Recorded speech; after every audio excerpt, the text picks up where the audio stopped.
नमस्कार दोस्तों, आज आपका फिर से स्वागत है हमारे इस YouTube चैनल पे। फ्रेंड्स, पिछले श्रीलंका से संबंधित वीडियो में मैंने बताया था कि किस तरह से वहाँ पे जो जनता है अभी सरकार के खिलाफ रोड पे है। उसका एक इम्पॉर्टेंट कारण वहाँ के डेमोक्रेसी को डिस्ट्रॉयड करना बाय डायनेस्टिक रूल है। उसी में मैंने ये भी बताया था कि आने वाले नेक्स्ट वीडियो में हम ये बताएंगे कि वहाँ का जो इकोनॉमिक क्राइसिस है उसका अन्य क्या कारण है। इसी को लेकर के आज हम एक नया वीडियो आपके सामने लाए हैं जिसका नाम है श्रीलंका क्राइसिस एंड ट्विन डिफिसिट्स। ये ट्विन डिफिसिट को समझेंगे और ये ट्विन डिफिसिट किस तरह से श्रीलंका में इकोनॉमिक क्राइसिस के लिए रिस्पॉन्सिबल है इसको देखेंगे। फ्रेंड्स, सबसे पहले हम ट्विन डिफिसिट को समझते हैं। दो डिफिसिट्स होते हैं, एक फिस्कल डिफिसिट होता है और दूसरा होता है करंट अकाउंट डिफिसिट। ये इस साइड फिस्कल डिफिसिट और करंट अकाउंट डिफिसिट, ये बहुत ही इकोनॉमी का टर्मिनोलॉजी है, इसमें हम विस्तार से नहीं जाएंगे। इसको सिंपल भाषा में समझते हैं कि ये जो ट्विन डिफिसिट है इसका एक पहलू ये है कि जो नेशनल एक्सपेंडिचर है ये जब बढ़ जाता है नेशनल इनकम से, नेशनल इनकम के तुलना में जब नेशनल एक्सपेंडिचर बढ़ जाता है तो ये एक तरह का डिफिसिट क्रिएट करता है। और दूसरा, श्रीलंका का जो इंपोर्ट्स है एक्सपोर्ट से ज्यादा हो गया है। जब श्रीलंका में इंपोर्ट्स एक्सपोर्ट से ज्यादा हो गया इसका मतलब यहाँ भी एक तरह का डिफिसिट्स हो गया। एक्सपोर्ट के तुलना में इंपोर्ट ज्यादा होना मतलब एक्सपोर्ट कम हुआ। एक्सपोर्ट इसलिए कम हुआ क्योंकि श्रीलंका में जो गुड्स एंड सर्विसेज थे उनका जो ट्रेडेबल हो सकता था इंटरनेशनल मार्केट में, उनका प्रोडक्शन इनएडिक्वेट हो गया और पर्याप्त हो गया। इसीलिए श्रीलंका के पास इंटरनेशनल मार्केट को देने के लिए बहुत कुछ नहीं है, इसीलिए उसके पास जो है इंपोर्ट जो है ज़्यादा हो गया एक्सपोर्ट से। यह भी एक तरह का डिफिसिट है। ये दोनों डिफिसिट मिल करके कहलाता है ट्विन डिफिसिट्स। इसके अलावा क्या हुआ, ये जो अभी करंट क्राइसिस हो रहा है ये और ज्यादा बढ़ गया। जो श्रीलंका में अभी 2019 में इलेक्शन हुए थे, महिंद्रा राजपक्षे ने उस इलेक्शंस में जनता से ये वादा किया कि वो जैसे ही जीत के आएंगे वैसे ही टैक्स में एक तरह का कटौती करेंगे। वो जीते और टैक्स में कटौती किए। टैक्स में कटौती करने का मतलब हुआ कि जो कंट्री है श्रीलंका है उसका जो नेशनल इनकम है वो घट गया। यहाँ देखिए, इस पॉलिसी से नेशनल इनकम घट गया और जो नेशनल एक्सपेंडिचर था वो तो बना ही रहा। इसका मतलब ये हो गया कि नेशनल एक्सपेंडिचर और नेशनल इनकम में दोनों में जो गैप है वो बहुत ज़्यादा बढ़ गया। इसके साथ ही साथ दूसरा पॉइंट हम बात करते हैं कि जो अभी कोविड-19 का फेज था, पेंडेमिक का फेज था, इस पेंडेमिक के कारण श्रीलंका में टूरिस्ट का आना रुक गया और श्रीलंका के जितने भी वर्कर्स बाहर में काम करते थे वो वर्कर्स भी बाहर नहीं जा पाए। इस चीज को समझिएगा, बहुत ही इंपॉर्टेंट पॉइंट यहाँ मैं डिस्कस करने जा रहा हूँ कि जब भी टूरिस्ट आते हैं तो वो फॉरेन करेंसी लेकर के श्रीलंका में आते हैं। जब फॉरेन करेंसी लेके आते हैं तो फॉरेन करेंसी बेसिकली वो डॉलर के फॉर्म में होता है और वहाँ पे वो उसको चेंज करा लेते हैं श्रीलंका रुपीज में और फिर श्रीलंका में घूमते हैं, फिरते हैं, खाते हैं, होटल में रहते हैं। तो वो इस तरह से श्रीलंका में श्रीलंका के रुपीज को यूज करते हैं, लेकिन अपने देश से डॉलर लेके आते हैं। इसका मतलब उनके आने से श्रीलंका में डॉलर जो है, जो फॉरेन करेंसी है, उनका रिजर्व जो है वो बढ़ा। पहली बात। दूसरी बात, श्रीलंका के जितने भी वर्कर्स बाहर काम कर रहे होते हैं वो जब अपने घर पे पैसा भेजते हैं उसको बोलते हैं remittance. It is a terminology.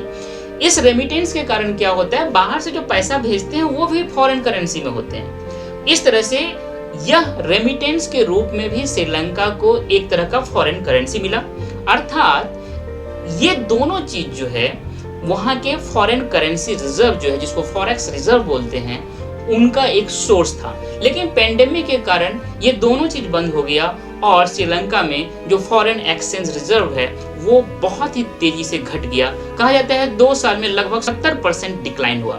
ये बात समझ गए? आगे देखते हैं। ये जो शॉर्टेज हुआ फॉरेन करेंसी का, इसका एक बहुत बड़ा दुष्परिणाम ये हुआ कि श्रीलंका की सरकार जो एसेंशियल कमोडिटीज होती है जिसको कि बाहर से खरीदती है, उसको खरीदने के लिए उसको फॉरेन जो करेंसी है उसमें खरीदना पड़ेगा। अब फॉरेन करेंसी बचा ही नहीं है, पर्याप्त है ही नहीं, तो खरीदेगा कैसे? जब खरीदेगा नहीं तो जो एसेंशियल गुड्स होते हैं जो श्रीलंका में बनता ही नहीं, फॉरेन से इंपोर्ट करना पड़ता है, जिसमें से सबसे मोस्ट इंपॉर्टेंट है फ्यूल्स।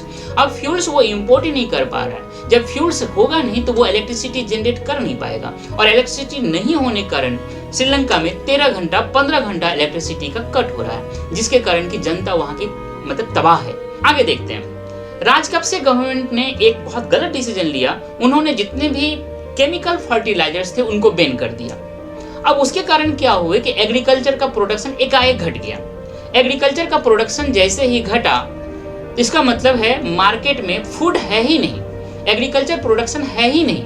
और इसके कारण जो है, खास करके एग्जाम्पल पिछले वीडियो मैंने बताया था कि राइस जो है 320 रुपया 400 रुपया ऐसे बिक रहा है। इसका मतलब है कि राइस का प्रोडक्शन इस केमिकल फर्टिलाइजर के बैन करने से बहुत ही कम हो गया, इसीलिए राइस इतना महंगा हो गया। इस तरह से वहां पे श्रीलंका में जो फूड्स हैं उनका शॉर्टेज हो गया। साथ ही साथ एक चीज और हो गया यहाँ पे कि वहां का जो करेंसी है उसको डिवैल्यूड कर दिया गया। डिवैल्यूड करने का मतलब हुआ कि जो डॉलर है उसके तुलना में श्रीलंका के रुपीस का वैल्यू को कम कर दिया जाना। क्या मतलब हुआ, पहले $1 बराबर 100 रुपीस थे श्रीलंका के, मान लेते हैं। अब डिवैल्यूड होने के कारण $1 के बराबर 125 रुपया हो गया। इसका मतलब हो गया कि ये श्रीलंका का जो रुपीज है डॉलर के तुलना में लेस वैल्यूएबल हो गया, डीवैल्यूड हो गया। इसके कारण श्रीलंका में इन्फ्लेशन जो है बहुत ज्यादा बढ़ गया। तो दो चीज एक साथ हो रहा है, जो फूड्स है वो शॉर्टेज हो रहा है, और जो करेंसी है, जो मनी है, उसका जो परचेजिंग पावर है इन्फ्लेशन के बढ़ने से वो कम हो गया। तो मनी का परचेजिंग पावर कम हो रहा है और मार्केट में जो गुड्स हैं उनका प्रोडक्शन कम हो रहा है। तो बहुत बड़ा संकट है ये दोनों मिला करके कहिए तो बहुत बड़ा संकट है। किसी के पास बहुत पैसा है लेकिन उस पैसे का परचेजिंग पावर ही नहीं रहा, तो वो पैसा रह करके भी बहुत बुरा हाल है उन लोगों का।